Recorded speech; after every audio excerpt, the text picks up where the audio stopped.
ಸ ಪದ ಸ ಪದ ಸ ಪದ ಸ ಗಸದ ಗಸದ ಗಸದ ಗಸದ ಗಸದ ರಿ ಗ ಮ ರಿ ಗ ಮ ರಿ ಗ ಮ ರಿ ಗ ಮ ರಿ ಗ ಮ ಪದ ಮ ಪ ಗ ಮ ರಿ ಗ ರಿ ಸ ಯೇಸು की वाणी जीवन ज्योति यीशु की वाणी आत्मा शक्ति यीशु की वाणी जीवन ज्योति यीशु की वाणी आत्मा शक्ति जो इस वाणी पे है चलता अनंत जीवन मुक्ति पाता जो इस वाणी पे है चलता अनंत जीवन मुक्ति पाता यीशु की वाणी जीवन ज्योति यीशु की वाणी आत्मा शक्ति यीशु की वाणी जीवन ज्योति यीशु की वाणी आत्मा शक्ति।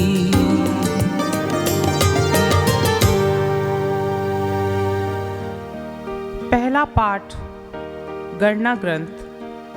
याकूब के वंश में एक तारे का उदित होगा। बिलाम ने अपनी आंखें ऊपर उठाई और इस्राएलियों को देखा जो अपने अपने वंश के अनुसार शिविर डाल चुके थे। ईश्वर का आत्मा उस पर उतरा और वह अपना यह काव्य सुनने लगा। वह बओर के पुत्र बिलाम की भविष्यवाणी है या उस मनुष्य की भविष्यवाणी है जो रहस्य देखता है या उसकी भविष्यवाणी है जो ईश्वर के वचन सुनता और आत्मा से अविष्ट होकर सर्वशक्तिमान के दर्शन करता है। हे याकूब, तुम्हारे तंबू कितने सुंदर हैं। हे इस्राएल, तुम्हारे निवास कितने रमणीय हैं। वे घाटियों की तरह फैले हुए हैं, नदी के किनारे उद्यानों की तरह, ईश्वर द्वारा लगाए अंगूरू वृक्षों की तरह, जल स्रोत के निकट के देवदारों की तरह। इस्राएलियों के पात्र जल से भरे रहेंगे, उनके बोए हुए खेतों की भरपूर सिंचाई होगी। उनका राजा अगाग से भी महान होगा और उसका राज्याधिकार बढ़ाया जाएगा। इसके बाद बिलाम ने फिर कहा, यह बोर के पुत्र बिलाम की भविष्यवाणी है। वह उस मनुष्य की भविष्यवाणी है जो रहस्य देखता है या उसकी भविष्यवाणी है जो ईश्वर के वचन सुनता और आत्मा से अविष्ट होकर सर्वशक्तिमान के दर्शन करता है। मैं उसे देखता हूँ किंतु वर्तमान में नहीं, मैं उसके दर्शन करता हूँ किंतु निकट से नहीं। याकूब के वंश में एक तारे का उदित होगा, इस्राएल के वंश में एक राजा उत्पन्न होगा। वह मोआब की कनपटियों को और सेत के पुत्रों का कपाल चूर चूर कर देगा। प्रभु की वाणी। ईश्वर को धन्यवाद। प्रभु आप लोगों के साथ हो और आपकी आत्मा के साथ। संत मत्ती के अनुसार पवित्र सुसमाचार। हे प्रभु तेरी महिमा हो। जब यीशु मंदिर में पहुंच गए थे और शिक्षा दे रहे थे तो महायाजक और जनता के नेता उनके पास आकर पूछने लगे, आप किस अधिकार से यह सब कर रहे हैं? किसने आपको यह अधिकार दिया है? यीशु ने उन्हें उत्तर दिया, मैं भी आप लोगों से एक प्रश्न पूछना चाहता हूं। यदि आप मुझे इसका उत्तर देंगे तो मैं भी आपको बता दूंगा कि मैं किस अधिकार से यह सब कर रहा हूं। यूहन्ना का बपतिस्मा कहां का था? स्वर्ग का अथवा मनुष्यों का। वे ये कहकर आपस में परामर्श करने लगे, यदि हम कहें स्वर्ग का तो वह हमसे कहेंगे, तब आप लोगों ने उस पर विश्वास क्यों नहीं किया? यदि हम कहें मनुष्यों का तो जनता से डर है, क्योंकि सब योहन को नबी मानते हैं। इसलिए उन्होंने यीशु को उत्तर दिया, हम नहीं जानते। इस पर यीशु ने उनसे कहा, तब मैं भी आप लोगों को नहीं बताऊंगा कि मैं किस अधिकार से यह सब कर रहा हूं। प्रभु का सुसमाचार है। हे क्रिस्त तेरी स्तुति हो।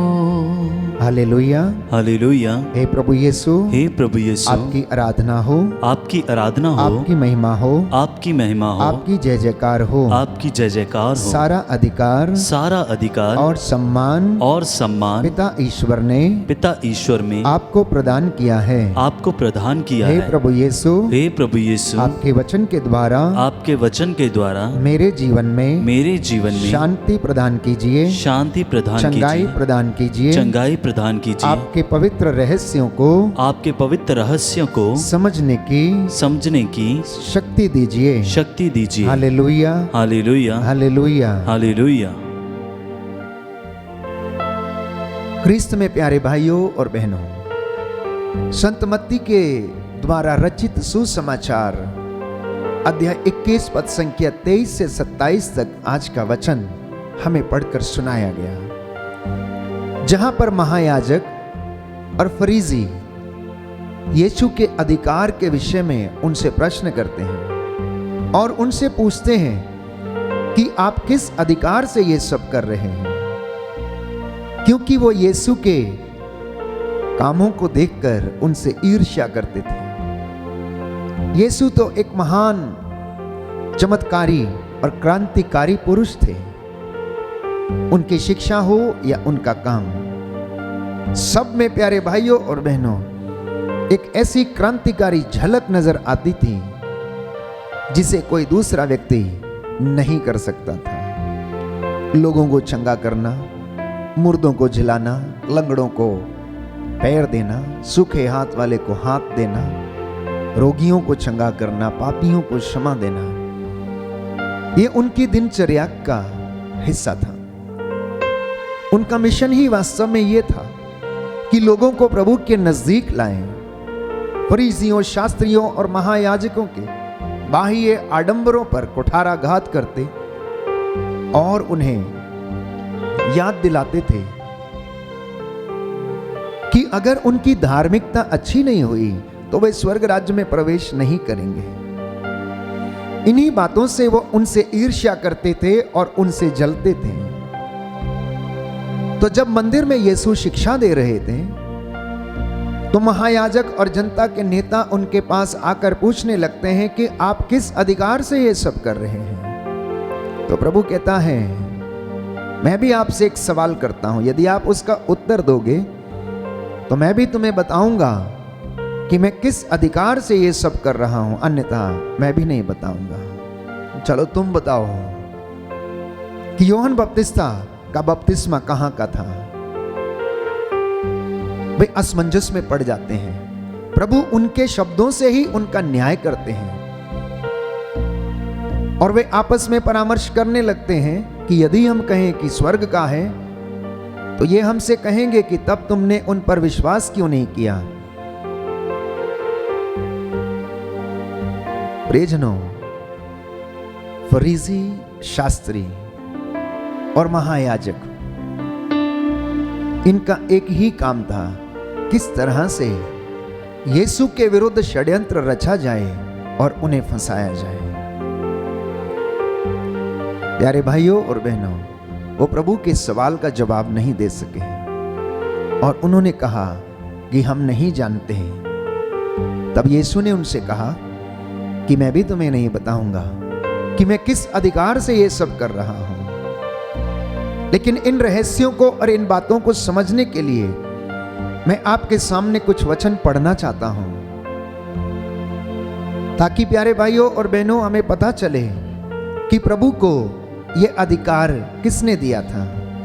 रोगियों को चंगा करने, पापियों को क्षमा करने का अधिकार यीशु को किसने दिया था। तो बाइबल इसके विषय में बताती है। अफेसियों के पत्र अध्याय 1 पद संख्या 21 में हम पढ़ते हैं कि प्रभु का वचन हमें यह बताता है कि स्वर्ग में कितने ही प्राणी क्यों ना हो और उनका नाम कितना ही महान क्यों ना हो, उन सब के ऊपर ईश्वर ने इस युग के लिए और आने वाले युग के लिए मसीह को स्थान दिया। उसने सब कुछ मसीह के पैरों तले डाल दिया और उनको सब कुछ पर अधिकार देकर कलीसिया का शीर्ष नियुक्त किया। तो कलीसिया मसीह का शरीर और उसकी परिपूर्णता है। मसीह सब कुछ सब तरह से पूर्णता तक पहुंचाते हैं। तो बाइबल इसके विषय में साक्ष्य देती है। संत पौलुस इस बात को स्पष्ट करता है कि यह अधिकार पिता ईश्वर ने इस युग को और आने वाले युग की सभी पीढ़ियों को परमेश्वर ने यीशु के पैरों तले डाल दिया और ईसा को वो नाम प्रदान किया जो सब नामों में सर्वश्रेष्ठ है। Hallelujah, hallelujah. यीशु की स्तुति हो, यीशु की स्तुति यीशु हो, को धन्यवाद, यीशु को हे धन्यवाद। प्रभु यीशु, हे प्रभु मैं यीशु, विश्वास करता हूँ मैं विश्वास करता हूँ पिता ईश्वर ने स्वर्ग और पृथ्वी पर आपको अधिकार दिया है, आपको अधिकार दिया है, आने वाले युग के लिए आपको स्थान दिया है, आपको स्थान दिया है, सब कुछ आपके पैरों तले डाल दिया है, सब कुछ आपके पैरों तले डाल दिया है। Hallelujah, hallelujah, hallelujah, hallelujah. दूसरा वचन हम पढ़ते हैं प्यारे भाइयों और बहनों, फिलिपियों के पत्र अध्याय 2 पद संख्या 9 और उससे आगे कि इसलिए ईश्वर ने उन्हें महान बनाया और उनको वह नाम प्रदान किया जो सब नामों में सर्वश्रेष्ठ है। तो आप ये जान लें कि यीशु मसीह को ये सारा अधिकार, सारी महिमा और सत्ता परमेश्वर की ओर से मिला था, जो कि महायाजक, शास्त्री और फरीसी नहीं जान सके, क्योंकि उन्होंने संहिता का संपूर्ण ज्ञान हासिल नहीं किया था, पवित्र आत्मा के द्वारा प्रेरणा प्राप्त नहीं की थी, इसलिए वो सारे बातों को समझने में असमर्थ थे। इतना ही नहीं, बाइबल हमें बताती है प्यारे भाइयों और बहनों, कलोसियों के पत्र में हम पढ़ते हैं अध्याय 1 पद संख्या 15 और उससे आगे कि ईसा मसीह अदृश्य ईश्वर के प्रतिरूप तथा समस्त सृष्टि के पहलौठे हैं, क्योंकि उन्हीं के द्वारा सब कुछ की सृष्टि हुई। सब कुछ, चाहे वह स्वर्ग में हो या पृथ्वी पर, चाहे दृश्य हो या अदृश्य, और स्वर्गदूतों की श्रेणियां भी, सब कुछ उनके द्वारा और उनके लिए ही सृष्ट किया गया है। वह समस्त सृष्टि के पहले से विद्यमान है और समस्त सृष्टि उनमें ही टिकी हुई है। बाइबल बड़ी सुंदर तरीके से स्पष्ट करती है कि प्रभु यीशु को अपने मिशन कार्यों में सेवकाई करने, अपने मिशन को पूरा करने का अधिकार पिता ईश्वर ने यीशु मसीह को प्रदान किया था। जैसा कि उनके विषय में लिखा है कि चाहे कुछ भी हो, वह पृथ्वी पर हो या स्वर्ग में हो, सारी सृष्टि और स्वर्गदूतों की श्रेणियां, सब कुछ उनके द्वारा और उनके लिए सृष्ट की गई हैं। वो सृष्टि में पहले से ही विद्यमान है, पहले से ही विद्यमान है। प्रकाशित वाक्य में हम पढ़ते हैं अध्याय 5 पद संख्या 12 और उससे आगे कि वो ऊंचे स्वर में कह रहे थे, बलि चढ़ाया हुआ मेमना सामर्थ्य, वैभव, प्रज्ञा, शक्ति, सम्मान, महिमा तथा स्तुति का अधिकारी है। आकाश और पृथ्वी के नीचे और समुद्र के अंदर के प्रत्येक जीव को उन्होंने यह कहते हुए सुना कि सिंहासन पर विराजमान को तथा मेमने को युगान युग स्तुति, सम्मान, महिमा तथा सामर्थ्य। तो मैं समझता हूं कि बाइबल के ये वचन आज हमारे विश्वास को दृढ़ता प्रदान करेंगे। आप बारीकी से इन बातों का अध्ययन करें। प्रभु का वचन जो आत्मा की तलवार है, जिसमें अनंत जीवन का संदेश है, ये वचन जो आत्मा से प्रेरित है, प्यारे भाइयों और बहनों, हमें ये याद दिलाते हैं कि केवल और केवल मसीह जो आदि से लेकर अंत तक सदा एक रूप बने रहते हैं, सब कुछ उनके लिए, उनके द्वारा सृष्ट किया गया है। वो आदि में था, है और हमेशा तक बना रहता है। जैसा कि बाइबल हमें बताती है कि आदि में शब्द था, शब्द ईश्वर के साथ था और शब्द ईश्वर था। आगमन काल के दौरान जब हम इन पाठों का अध्ययन करते हैं, इन रहस्यों को हम समझने के लिए पवित्र आत्मा की कृपा मांगे, ताकि प्रभु हमें यह प्रेरणा दे, सामर्थ्य प्रदान करे कि हम प्रभु के और नजदीक आकर उसके कार्यों को, उसकी आशीष को अपने जीवन में अनुभव करें, आत्मसात करें। वचन आज के दिन में हमें संदेश देता है, सत्ता, अधिकार, महिमा परमेश्वर ने यीशु मसीह को दिया और यीशु मसीह ने आज्ञाकारी बने रहकर, विनम्र बने रहकर, दास का रूप धारण करके आज्ञा का पालन किया और ईश्वर ने उन्हें महिमान्वित किया और अपने दाहिने उनको स्थान दिया। आइए हम प्रार्थना करें कि प्रभु आज के वचनों को हमें समझने की कृपा प्रदान करें। सर्वशक्तिमान दयालु पिता ईश्वर, तूने अपने इकलौते पुत्र यीशु मसीह को इस दुनिया के लिए कुर्बान कर दिया, क्योंकि आपने इस कायनात को प्यार किया और तूने हम अयोग्य सेवक सेविकाओं को याद रखा। हम अंगीकार करते हैं, हे प्रभु यीशु मसीह, आप मुक्तिदाता हैं। सारा अधिकार, महिमा और सत्ता आपकी है। आप सदा एक रूप बने रहने वाले प्रभु हैं। सारी सृष्टि में पिता ईश्वर ने आपको सर्वश्रेष्ठ नाम प्रदान किया है। हे प्रभु यीशु, मैं तेरे नाम की महिमा करता हूँ, तेरी आराधना करता हूँ, तेरी स्तुति करता हूँ।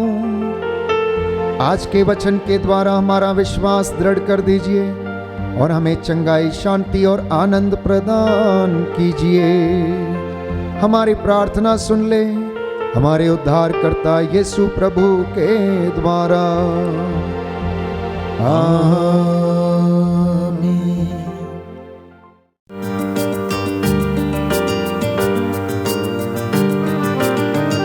यीशु की वाणी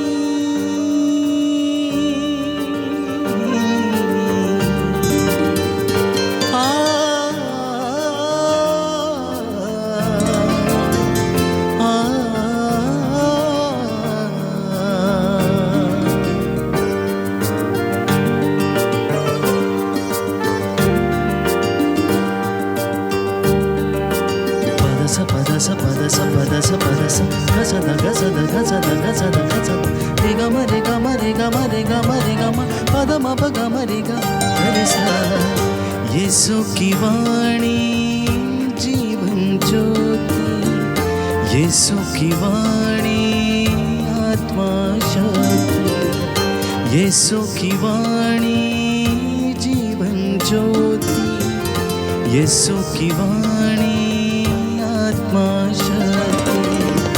जो इस वाणी पे है चलता, अनंत जीवन मुक्ति पाता।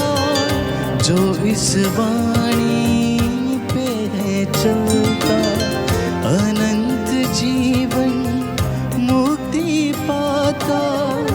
यीशु की वाणी जीवन ज्योति, यीशु की वाणी आत्मा शक्ति, यीशु की वाणी जीवन ज्योति, यीशु की वाणी आत्मा शक्ति।